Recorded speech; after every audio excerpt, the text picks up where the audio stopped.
The lights dim, the crowd quiets.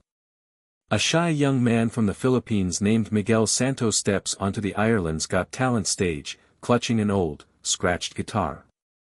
His hands tremble, not from fear of performing, but from the weight of a dream carried since childhood. He looks up, and the audience sees it, the same sparkle Elvis once had in his eyes. "Headphone, tell us your name and why you're here," Simon Cowell asks. Miguel smiles softly. "I'm here, for my mom. She never got to chase her dreams, so I'm chasing mine for her." Long before the bright lights of the stage and the roar of an audience, Miguel Santos's world was a small, humble home in the outskirts of Cebu, Philippines. The tin roof rattled when it rained, and the air smelled faintly of sea salt and hope, a strange combination that somehow kept him going. Every night after his shift at the cafe, Miguel would sit by the window with his old guitar, the one his late father left behind. Its strings were rusted, its body scarred, but to Miguel, it was more precious than gold. His mother, Elena, lay on a cot nearby, weak from years of illness yet still smiling every time he sang. "Your voice, Anik," she would whisper softly, "it's God's gift. Don't ever stop sharing it." Miguel would nod, though deep down he doubted if anyone beyond their neighborhood would ever hear him. Days turned into months of saving every peso he could. He'd sing to tourists in cafes, sometimes earning just enough for a warm meal. On nights when business was slow, he sang for himself, and for his mother, whose eyes lit up like stars with every song. When her health worsened, she urged him to chase the dream he'd always talked about, to audition for a big show, to see how far his voice could go. So Miguel made a promise. He pawned his old watch, took every tip he'd earned, and bought a single ticket, to Dublin, Ireland. It wasn't just a flight, it was a leap of faith. The day he left, his mother pressed a small rosary into his hand. "Don't be afraid, my son," she whispered, her voice trembling. Elvis started in a small town too. Miguel smiled through tears. "Then maybe small towns make big dreams, Mama." As the plane took off, he gazed out the window, his heart torn between fear and determination. He didn't know if he'd win or even make it past the first round. But he knew one thing for sure, he would sing with everything he had, not for fame or fortune, but to make his mother proud. And somewhere above the clouds, he felt it. The beginning of something extraordinary.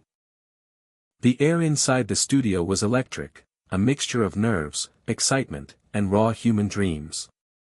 Contestants paced backstage, whispering last-minute prayers or rehearsing under their breath. Miguel sat quietly in the corner, clutching his old guitar like it was the only solid thing in his world. He could hear the muffled roar of the audience beyond the curtain. Every cheer, every laugh, felt like a wave crashing closer to him. When the stage assistant finally called his name, Miguel stood, took a deep breath, and stepped into the blinding lights. For a moment, he couldn't see anything, just the glow of the stage and the weight of thousands of eyes fixed on him. Across the judges' table sat Simon Cowell, known for his sharp criticism and rare moments of approval. Next to him were 3 other judges, smiling encouragingly. Simon leaned forward. "Tell us your name and where you're from." "Miguel Santos, from Cebu, Philippines," he replied, his accent gentle, his tone sincere. "What are you singing today?" Simon asked. Miguel hesitated for a heartbeat before answering, "Can't help falling in love, Elvis Presley." The audience murmured.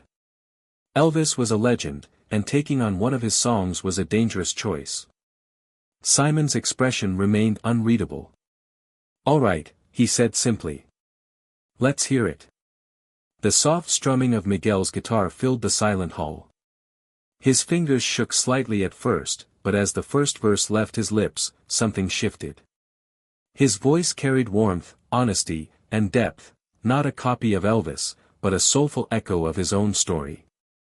Every note seemed to carry the years of struggle, the quiet nights singing to his mother, and the faith that brought him across oceans. As he sang the final line, his eyes glistened, and for a heartbeat, the room was still. Then, as if on cue, the crowd erupted into applause. Some stood to their feet, clapping, cheering, even crying. The camera caught Simon blinking, a faint smile forming, something rare and genuine. Miguel lowered his guitar, overwhelmed, tears threatening to fall. He didn't just perform a song. He poured his life into it. And in that moment, under the bright stage lights of Ireland, a boy from a small Philippine town made the world listen. The applause had barely faded when Miguel lifted his head, his chest rising and falling from the intensity of what he had just poured out. For a few seconds, he stood frozen, blinking under the golden lights that reflected off his guitar. The judges were still on their feet, their claps echoing through the auditorium. It was the kind of moment every performer dreams of: validation, recognition, a glimpse of success. Yet Miguel's eyes weren't on the judges or the cameras. They drifted toward the crowd. That was when he saw him, a young boy, no older than 10, sitting in the front row beside his mother. The boy held a small cardboard sign that read in shaky letters, "Someday I'll sing too." Miguel's heart clenched. He recognized that look, hope tangled with fear, the same look he once had watching others live the dream he thought he'd never reach. Without hesitation, Miguel stepped closer to the edge of the stage. "What's your name, buddy?" he asked through the microphone. The boy's voice trembled. "Liam," he said softly. Miguel smiled. "Do you like Elvis too?" The boy nodded, clutching his sign tighter. The audience chuckled warmly, not knowing what would come next. Miguel glanced at the judges' table, then back at the boy. "Would you like to sing with me?" he asked gently. A ripple of surprise swept through the audience. The boy's mother covered her mouth, shaking her head in disbelief. Moments later, Liam was escorted on stage. His small hands shook as he stood beside Miguel, staring out at the vast sea of faces. "Take this," Miguel said, handing him the microphone. "Just one line. Sing it from your heart." The boy hesitated, then softly sang, "Take my hand, take my whole life too." The hall fell silent. It wasn't perfect, the note wavered, the voice cracked, but it was pure, honest, and beautiful. The audience erupted again, this time louder, not just for talent but for courage. Miguel knelt beside the boy and whispered, "Never stop singing, Liam. The world needs voices like yours." In that moment, the stage stopped being a competition. It became something greater, a bridge of kindness, connection, and belief. And the world was watching. The air in the auditorium seemed to shimmer with emotion. Confetti had not yet fallen, but the energy felt electric, as if the crowd, the judges, and even the cameras had all paused to take in what had just happened. Miguel stood beside Liam, the little boy still clutching the microphone, both of them breathless and wide-eyed. The audience was already on their feet, clapping and cheering with an intensity that made the stage tremble. Simon Cowell leaned back in his chair, his expression unreadable. He looked from Miguel to the boy, then to the audience that refused to quiet down. Finally, he leaned forward, resting his elbows on the desk. "Miguel," he said, his voice cutting through the noise. The crowd hushed immediately. "I've heard many people try to sing like Elvis. Some come close, but very few capture what made him special." Miguel swallowed hard, unsure of what would come next. Simon paused for a heartbeat, then continued. "You didn't just sound like Elvis tonight, you reminded us why Elvis mattered. The humility, the warmth, the humanity, that's what we felt when you sang. And then," he gestured toward Liam, "you gave this boy a moment he'll never forget. That says everything about who you are." The audience began chanting Miguel's name, their voices swelling until they filled every corner of the room. Miguel's eyes glistened with tears he could no longer hold back. The weight of all his years of struggle, sacrifice, and longing seemed to pour out of him at once. Then, Simon reached out his hand, and with a single, deliberate motion, pressed the golden buzzer. A shower of golden confetti burst from the ceiling, raining down on Miguel and Liam. The boy squealed with joy, throwing his arms around Miguel's waist. Miguel dropped to his knees, overwhelmed, clutching the microphone as tears streamed down his face. The other judges stood, clapping through their own tears. Amanda said softly, "That was one of the most beautiful moments we've ever seen on this stage." Miguel looked up, hands trembling, and whispered, This is for my mother." In that instant, the world saw not just a performer, but a man whose kindness and courage had turned a dream into something unforgettable. Weeks after the performance, Miguel's life changed in ways he could never have imagined. His audition video spread across the world like wildfire, millions of views, endless comments, and news headlines that read, "The Filipino who brought Elvis back to life." But for Miguel, the true victory wasn't fame or recognition. It was the quiet moments that followed, the ones that reminded him why he had sung in the first place. Back home in Cebu, Elena watched her son's performance from her hospital bed. Her weak hands trembled as she reached toward the small television screen, tears streaming down her cheeks.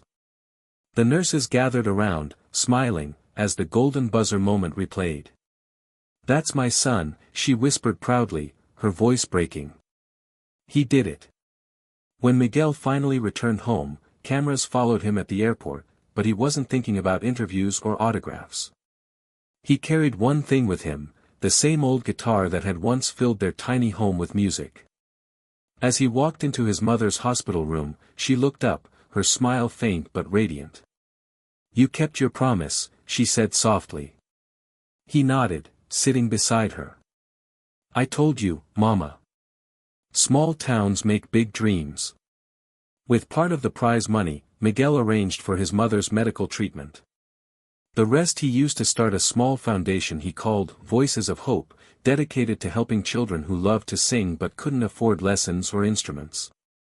Months later, Miguel stood once again on stage, this time not on a talent show, but at a charity concert in Manila. The stage lights were softer, the crowd smaller, but the purpose felt even greater. Standing beside him was Liam, the little boy from Ireland, flown in as a surprise guest. Together, they sang, "Can't Help Falling in Love," their voices blending in perfect harmony, one seasoned, one still growing, both carrying the same message, that dreams, no matter how distant, are worth chasing. As the final note faded, the audience rose to their feet. Miguel looked up at the ceiling, whispering a quiet thank you, to his mother, to Liam, and to every person who had ever believed. His journey had begun with a song, but it ended with something far greater, a legacy of kindness, courage, and hope that would echo long after the music stopped.